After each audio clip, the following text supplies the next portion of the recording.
Sa Tayabas, Quezon, hindi lang daw masasarap na pagkain ang dinarayo. Kasi kahit maliit lang ang bayang ito, may mala Disneyland daw sa laki at ganda na atraksyon. Exciting adventure, makukulay na palabas, at may pa-fireworks kahit di na bagong taon. Daming paandar ng theme park na ito. Magpapasko noong nakaraang taon nang buksan sa publiko ang Mother's Wonderland. Ang theme park na ito may lawak na 12 ektarya. Kung mayroon daw tayong 7 wonders of the world, may 7 wonders din dito na pwede mong masubukan. Isa na rito ang Gaia's Place, isang malapalasyong istruktura na hugis diwatang nagdadalang tao. May tila koronang bulaklak at mga dahon ng kanyang buhok, na may taas itong 35 meters o 115 feet. Kaya namin to inopen kasi from the start, yung family namin, super close talaga. Yung gusto namin, laging nagbabanding. Pag pumunta ka dito, makikita mo talagang yun yung goal kung bakit ginawa si Mother's Wonderland. So talagang to build happy memories, kagaya ng mga gumawa nito. Kahit tubong Quezon daw ang pamilya ni Imelda, hindi pa raw sila nakakatapak sa theme park na ito. Nung bata pa po kami, hindi kami gaano nakakapunta ng mga amusement park. Hindi po afford ng family namin. Kaya ngayong araw ng mga nanay, may pakulo naman ang mag-ama ni Imelda. Hindi raw madalas makapag-banding ang pamilya dahil abala rin sa National Disaster Risk Management Office o NDRMO ang padre de pamilyang si Ronald. At full-time student naman ang anak nilang si Roy.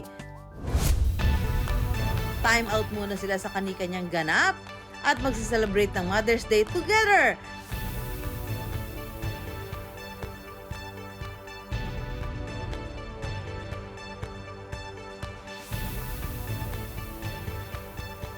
Pero syempre, ang focus ng kanilang pagsasaya ay si Imelda na ipapasyal nila sa Mother's Wonderland.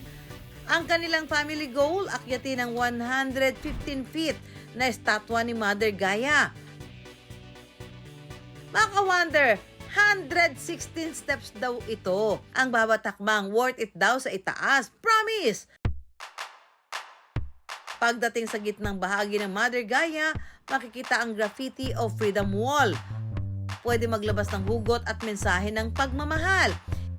Siyempre, minarkahan niya ng alaala ng pamilya Villa. Villa family. Love, love, love. Tuloy ang akyatan hanggang marating ang pinakatuktok kung nasaan ang exciting part. Dito naghihintay ang relaxing 360-degree view ng Tayabas, Quezon, abot tanaw, pati ang Mount Banahaw. Ang ganda. Ang ganda po talaga. Tapos yung bundok, hindi rin siya nagtago.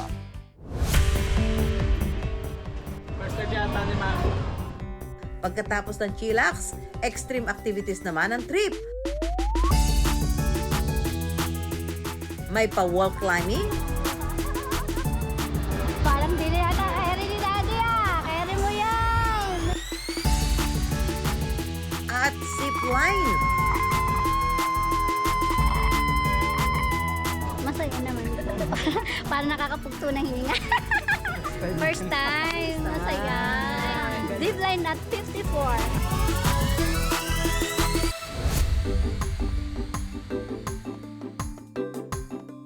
Lahat ng activities na ito may enjoy lang sa halagang 950 pesos. Happy Mother's Day, Mommy. Thank you for always kind to me and always caring for me.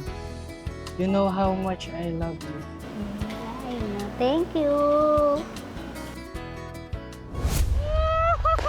At para sa malakasang selebrasyon, may pa-fireworks pa.